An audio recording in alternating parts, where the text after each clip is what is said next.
Akarja. I would like to welcome you all to Cork and to TUI Congress 2023. Delegates from all parts of Ireland, guests, local, national and international, and members of the press. I hope you all enjoy and get something of value from the debate, information shared over the next few days. I will presently offer some reflections based on the TUI's annual report and the activities of the Union since we met in Wexford last year. The annual report gives an account of the Union's work and engagement conducted with several government departments, a variety of agencies, stakeholders, bodies, education trade unions, and other participants in the wider education sectors throughout 2022 for and on behalf of you TUI members. But first, I want to go back 50 years to Congress held in 1973, where Congress decided to change the Union's name from Cumann na Garam Muntori, the Vocational Teachers Association, the VTA, to Aontas Muntori Éireann, the Teachers Union of Ireland, the TUI. The name change at that time reflected the organisation's increased role and scope. This was shortly after the rollout of free secondary education in Ireland, the creation of community and comprehensive schools, and it coincided with the expansion of the curriculum being offered in vocational schools. Therefore, let's declare happy birthday to the TUI. We're 50 years old at this Congress with a new name.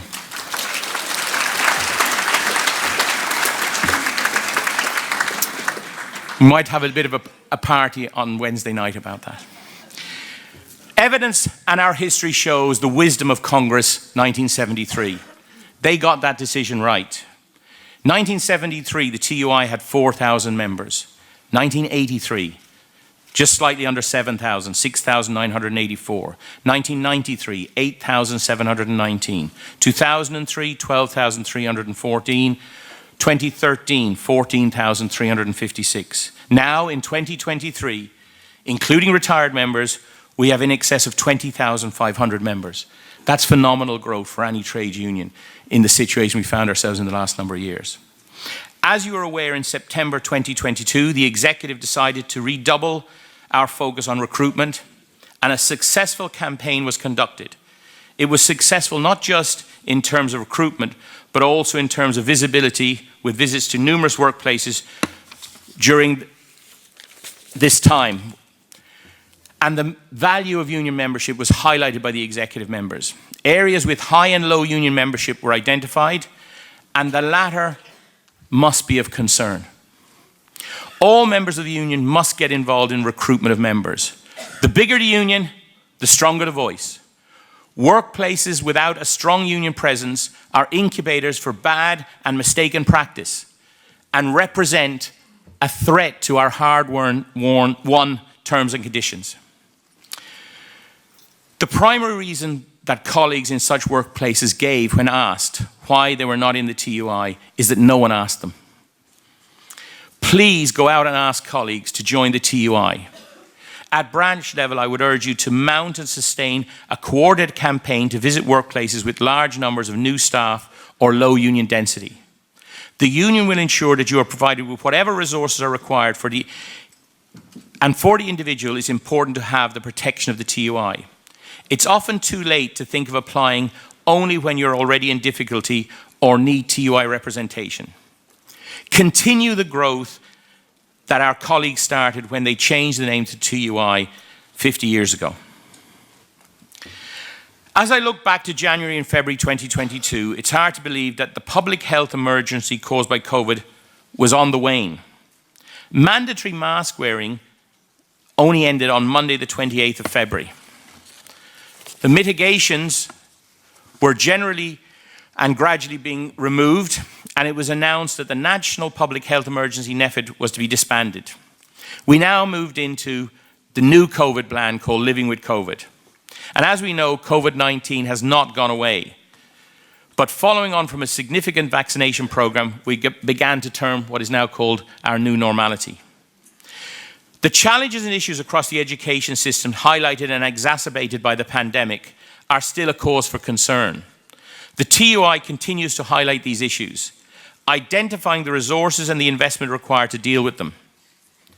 The system must be ready when challenges arise in the future. To ensure the state of readiness, the lack of investment in the Irish education system at all levels and in all sectors must be reversed. For Ireland consistently to rank as the lowest or one of the lowest spenders on education in report after report from the OECD was never acceptable and is now intolerable. Education as a key public service, the foremost driver of social mobility and equity, needs investment. It needs the investment to meet any and all of the many existing challenges and the flexibility to be ready to meet any new challenges. The Irish education system needs consistent, multi-annual and increased and targeted investment. Government needs to invest in increased allocation and staffing to reduce student numbers in all classes. It needs investment to give special education needs and additional education needs students equality of opportunity and access so that they have a fair chance in life. Many workplaces urgently require investment in infrastructure to create modern education facilities fit for purpose and providing a high-quality 21st century public education system for all our students, whatever their circumstances or postcode. Such investment will give real hope for the future. Just as Ireland was getting to grips with living with COVID, the new normality, on the 24th of February 2022, Russia invaded Ukraine. The people of Ukraine face the appalling vista of a full-blown war that is devastating their homeland here in Europe. They have borne their situation bravely and have faced down the aggressor. However, the invasion has had catastrophic effects on them as a nation. It has also affected us in many ways. As Ukrainians fled their homes and the war, Ireland took these people in, gave them a home, EU citizenship status. Our schools and colleges throughout the length and breadth of the country responded in kind by opening their doors to all who were needed and needed to be welcomed. However, early on it became obvious that the numbers were increasing at a faster rate than could be dealt with by individual schools. So centralised planning and coordination was required. Therefore, the Education Stakeholders Group that had been dealing with COVID-19 and of which TUI is a member was tasked with addressing the issue around capacity in schools and the placement of incoming Ukrainian students who had many and varied needs. Regional education and language teams, REALs, were set up in each ETB. A national REAL coordinator was appointed and a REAL coordinator was appointed in each ETB. These coordinators dealt with the placement of students at both primary and post-primary level across all sectors. Ongoing surveys were conducted to identify the quantity and capacity in all our schools, thereby ensuring real-time knowledge of the capacity of our school system and facilitating forward planning. For the 2023-2024 school year, we will be able to map all the available student places. During 2022 and 2023, through the unstinting efforts of school management, teachers and other staff, we have to date successfully managed the influx of students into our system. This is a tremendous achievement by all concerned in our school system. Despite already working with very large class sizes and the problems caused by the lack of investment in education over numerous years, you, the frontline practitioners, have responded with huge generosity and professionalism, and as a result, our public education system has coped better than anyone could have hoped or expected.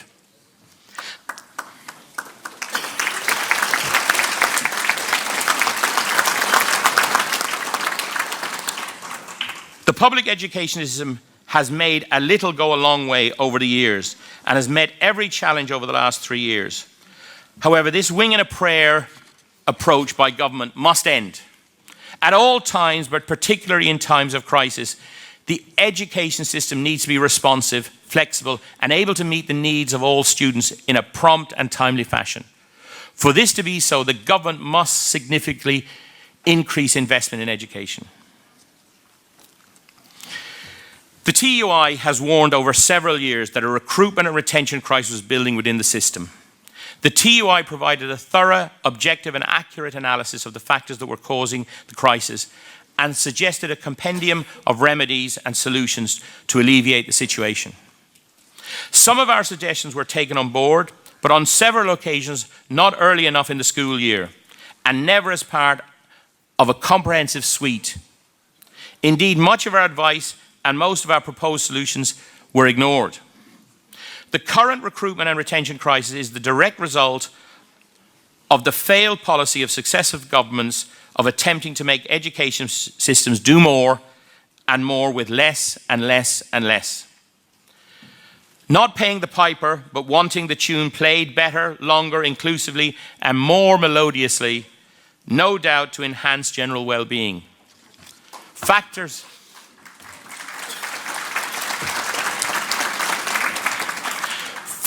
that inhibit entry and incentivize exit are as clear as day to us. The hidden work of preparation, reflection, assessment that is over and above class contact is not recognized by government. The essential work, alongside all that is done to support and build relationships with students, takes time and resources which are not made available to teachers. The real work done and the real time spent outside class time must be recognized for the good it does. We can have a world-class education system, but change is needed. Adding to this and causing severe work overload are the bureaucratic and administrative demands from all sorts of sources placed on our members. This accumulating workload is unfair, excessive, and unsustainable. The work is rapidly colonizing personal time at night and at weekends. The workload issue must be dealt with in a meaningful manner if we are to retain our teachers and lecturers and maintain the quality we have in the Irish education system.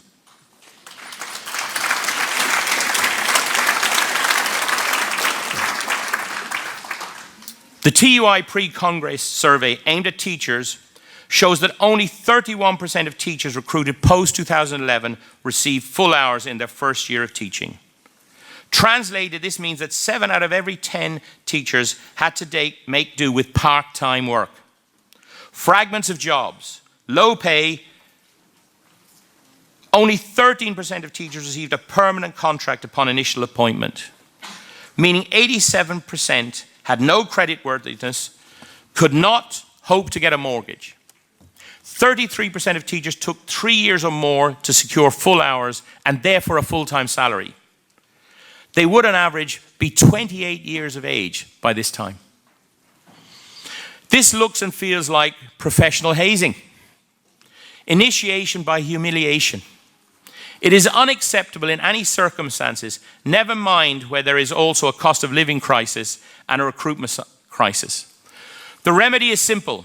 Give new teachers and teachers we want to bring home full-time jobs with full-time salaries so they can have a chance at meeting their financial commitments.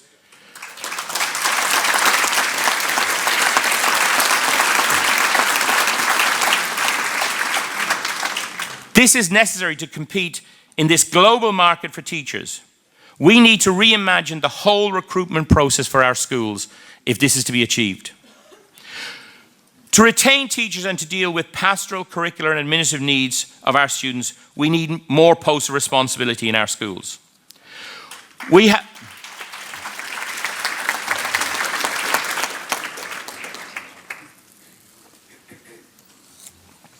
figures from the Department of Education that shows the catastrophic drop engineered by government in the number of posts of responsibilities available in schools on the department's payroll.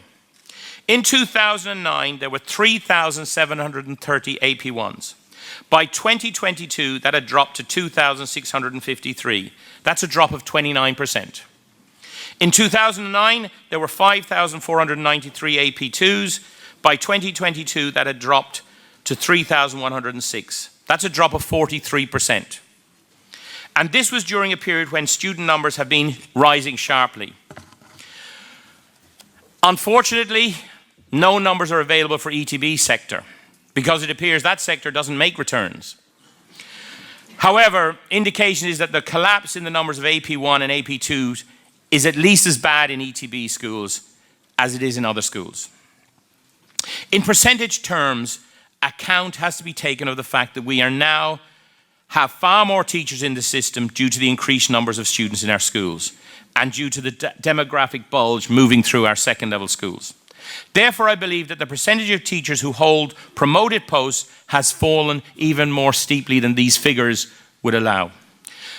The department needs to deliver, as promised to the TUI and the INTO in a September 2016 agreement, the restoration of middle management posts in our schools. Right now, the department is in clear breach of that agreement.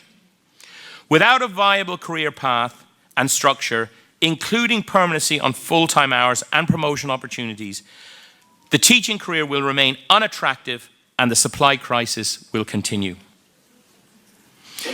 I want to use this opportunity now to address an issue that is close to our hearts: the continuation of external assessment and State Examinations Commission for the state certification exams. All registered teachers have opportunities to work with the State Examinations Commission. This can be as an examiner in written, practical and oral examinations at junior cycle level, in Leaving Cert Applied and in the traditional Leaving Cert subjects. Teachers can also be engaged as superintendents.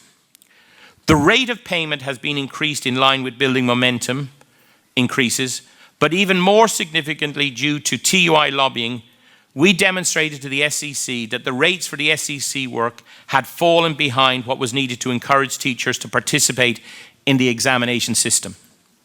As a result of our efforts, the rates have been substantially increased and now attractive enough to make it worthwhile doing this work, especially if you consider the additional payments received on completing the assigned tasks. Apart from the pay rates, there are many other good reasons to engage in this work: the valuable experience and insight gained, competencies developed that can be applied to interview situations, continued professional development, and enhanced knowledge of your subject. Your participation in the SEC work protects the fair and objective assessment system by ensuring that state certification remains viable. Very obviously, this requires that we have enough teachers choosing to participate in exams-related work for the SEC. Over the past year, TUI has worked tirelessly to ensure that the pay of members retained its value. Concerns in the first half of 2022 over fuel and food supply did not materialize to any great extent. However, a cost of living crisis did emerge very quickly. The rates of inflation were not as seen in decades, primarily occurring in fuel and energy costs initially, and then significantly high inflation was also experienced in food prices. This led to the TUI and other public sector unions triggering a review of the original Building Momentum Agreement in March.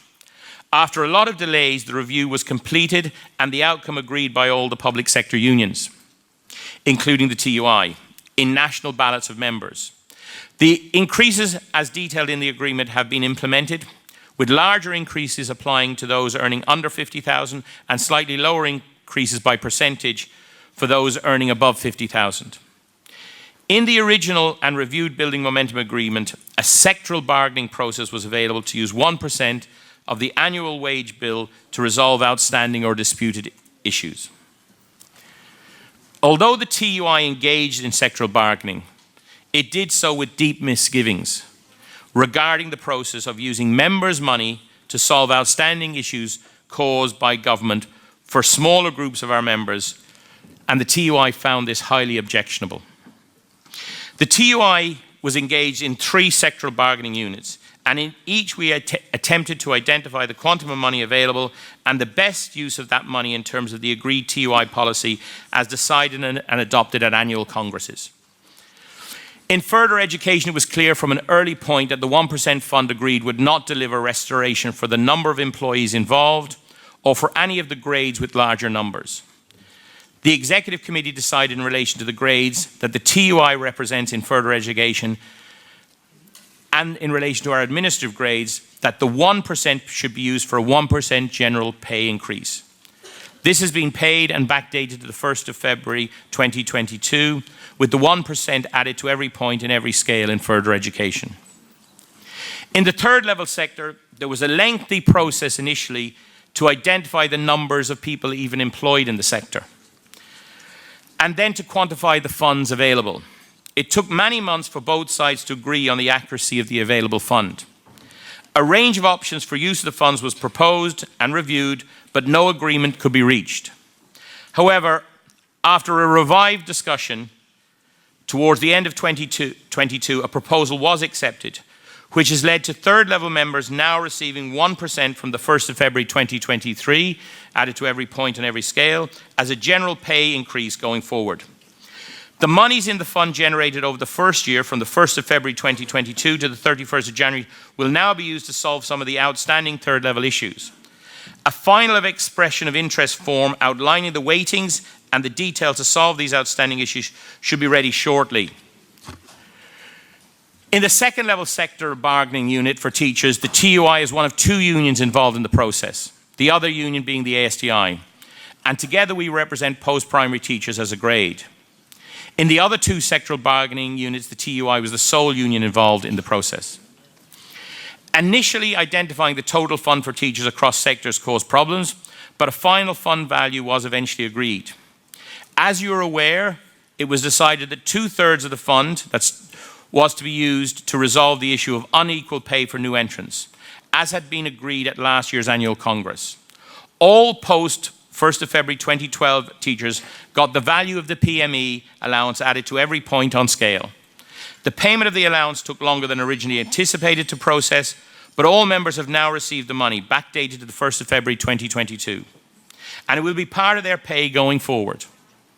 A circular for a small number of pre-2012 entrants who were not paid a HDIP or PME allowance, but were on the pre-2011 salary scale, is being worked on and should be available shortly after Congress, with payments backdated to the 1st of February 2022 for those members who are entitled to that allowance. The restoration of the PME allowance was the final restoration that has resolved the general issue of unequal pay, exactly 10 years to the day from its initial imposition by the government. The TUI's Resolute campaign has steadily reduced the gap to the point where the absence of the PME allowance was the major remaining deficit. However, promise after promise from all political parties, governments and ministers finally to resolve the unequal pay led to nothing.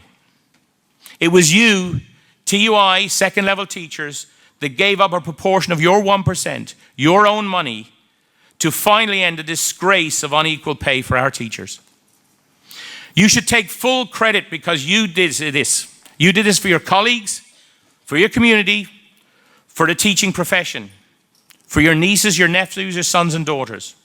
You did it because it was morally the right thing to do. You made no complaints because it was the right thing to do. We must never let our political masters forget the fact that teachers themselves finally solved the issue with their own money.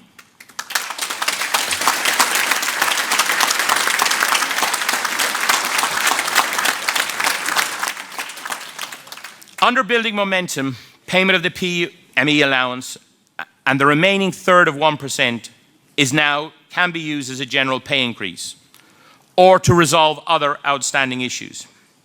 In this regard, the TUI in May 2022 offered a significant proportion of the remaining money in the fund to restore the incremental credit date which was lost to our ASTI colleagues as a result of their industrial action in 2016, which constituted a repudiation of the national agreement at the time.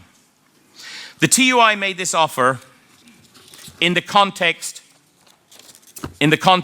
of the formation of a new amalgamated union. This offer has now led to ongoing discussions with the ASTI in relation to amalgamation and unity. A finesse proposal made by the TUI, which could mean that the remaining third of 1% would be available from the 1st of February 2023 as a general pay increase with 1 year's money from the 1st of February 2022 to 2013, solving their incremental credit problem for the teachers affected, is now on the table in the sectoral bargaining discussions. The initiative taken by TUI to give impetus to talks on amalgamation is consistent with long-standing TUI policy, as set out by many TUI congresses over many years. It is the right thing to do. It's worth being generous. It's worth the effort for the prize of a bigger, stronger union with a bigger voice, which will have more power and say. We will work hard to achieve this long-held TUI ambition. This is also something I personally have believed in for many years, having taught in a dual union school, and have believed it for all my teaching and trade union career. A successor agreement to building momentum will now have to be negotiated, and the TUI strong position is that any wage increases must, at a minimum, match the applicable rate of inflation. A key priority in any negotiations must be to maintain the standard of living of our members in this cost of living crisis. At third level, the establishment of 5 new technical universities is still a work in progress. The TUI has an ambitious vision for the creation and evolution of a vibrant TU sector, and we will continue to work with those who share our determination to develop and build on the strengths, rich traditions and achievement of the technological sector of higher education. To achieve this ambition, there must be unstinting practical commitment by government, DFERIS and management. The technological university sector must be properly funded, resourced and supported. The OECD report released just before Christmas 2022 is just a report. It is not a definitive roadmap to new contracts or the development of the sector.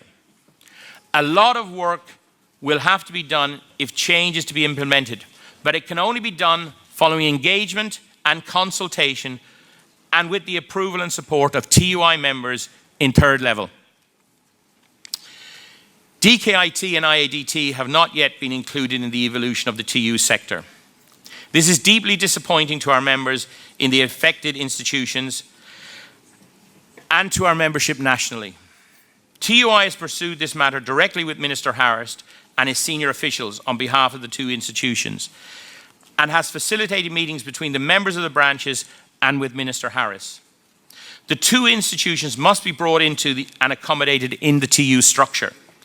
Additional resources far beyond what are currently available may well be needed to facilitate this. In the case of adult education tutors, the TUI has achieved improvements in their terms and conditions such as CID confirmation, the availability of statutory entitlements, access to pension schemes. However, a major outstanding issue remains. Despite a chairman's note, a Labour court finding, agreement with the relevant department, an offer of an incremental salary scale has not been forthcoming. The Department of Public Expenditure and Reform now has control over that decision. Disgracefully, the department still has not approved or made an offer, despite high-profile commitments from members of the government.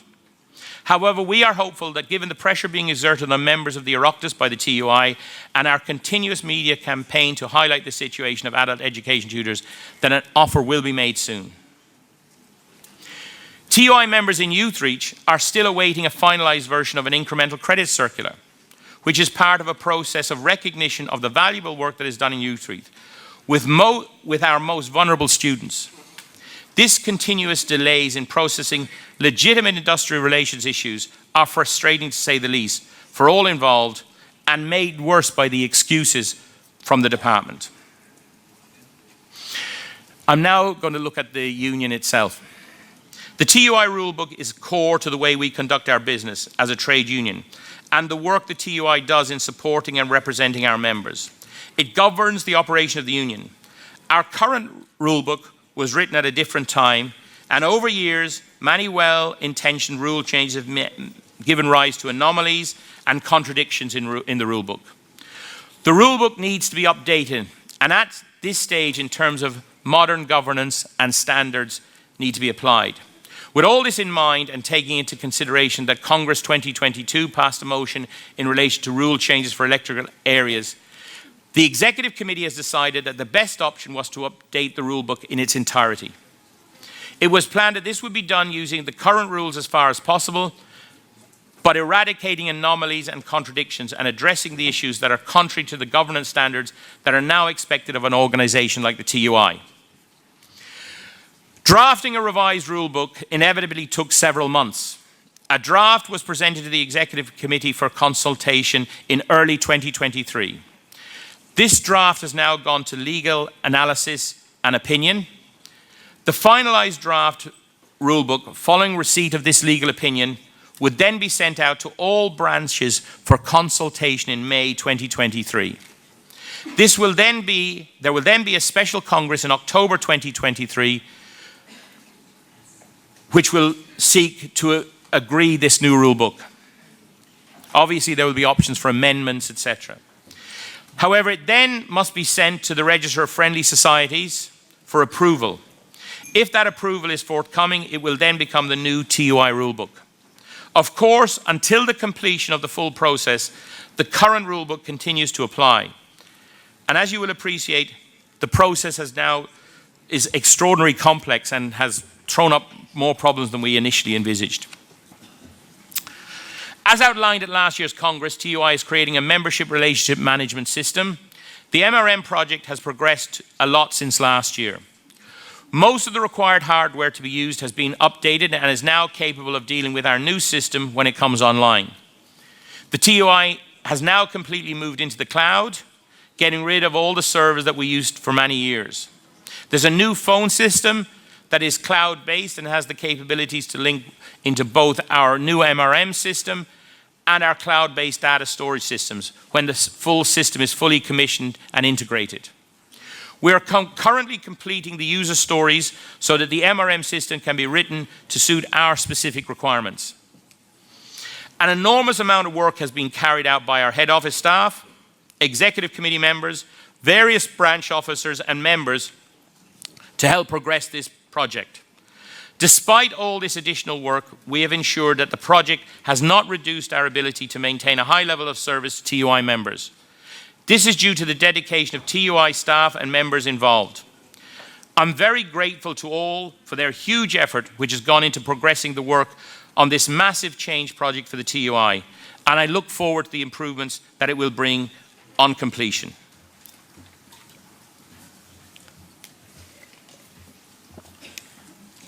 As outlined previously by Dennis and reported on, the current facilities in head office are not adequate or suitable in terms of size, especially given our learning during COVID-19. I am happy to report that we have been successful in applying for planning permission for an A-rated building extension. This multi-purpose extension will have a kitchen, a staff canteen, a meeting room, which will increase our capacity to serve our members and make TUI head office a more usable building. I hope to be able to report its completion in late 2023, despite the well-published shortage in relation of building workers and building materials. In 2022, there were some staffing changes in head office. Following a competition conducted in accordance with the requirements under Rule 68, Anne Mulcahy was appointed to a permanent position as Assistant General Secretary, and Owen Griffiths was appointed to a fixed-term Assistant General Secretary position, replacing a member of staff who's on career break. Owen joins us from the Mandate Trade Union and brings a wealth of experience and knowledge to the TUI. These appointments were made to maintain the service to TUI members. Our numbers are increasing and there is a corresponding expansion in the workload of the union. Both positions are for ratification at this Congress. I would like to take this opportunity to thank all TUI staff for their dedication and effort on behalf of the TUI and its membership throughout 2022. They have been effective and professional in their work, as always. Again this year, your executive committee responded to the challenges and issues that arose and made decisions in good faith, designed to serve the best interests of members. This has meant a serious investment of their time, which benefited the members and the long-term evolution of the union. I thank them for their efforts and commitment to the membership of the union. I would also wish to commend the Retired Members Association for their excellent work it does in support it gives to our retired colleagues. The RMA is a valuable part of the TUI family. The Principals and Deputy Principals Association, the PDA, continues to ensure that the perspective of the TUI is well-rounded, broad-based and well-informed, and cognizant of the wide range of difficulties facing our members in post-primary schools. I thank them for their continued contribution to TUI and for the issues they raise with us. Their work enriches our knowledge base and helps us to secure improvements for all our members. I would like to also thank the Adult Education Officers Association for their expertise they bring to the TUI in relation to further adult education sectors. These three TUI subcommittees are an important part of the TUI and how it does its work and achieves for its members. Branch officers and TUI activists who are delegates here today are the irreplaceable core of the TUI. It is to you our members first turn for advice and support. It's you are the TUI. You and your predecessors have been the heartbeat of the TUI for 50 years. I want to thank you, one and all, for your truly exceptional commitment to the union and its membership. The TUI is now, after the INTO, the second largest teachers' union in the country, with over 20,000 teachers, lecturers and other educators across second level, third level and further in adult education. It has a breadth of experience and expertise that gives us a unique understanding of the needs and dynamics of the Irish public education system. An understanding that we will share with Minister Foley and Minister Harris, both of whom will address Congress this year. In the year ahead, as in previous years, the TUI will strive to protect and represent our members and their interests effectively and professionally. Finally, colleagues, I am pleased to report, as you will see from the annual accounts, the finances of the TUI are in good order and that membership continues to increase. Colleagues, the issues we are going to discuss are particularly important, possibly some never so.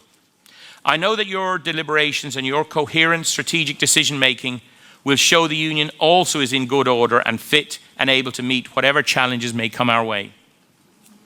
It's my privilege as General Secretary to present the annual report to Annual Congress 2023.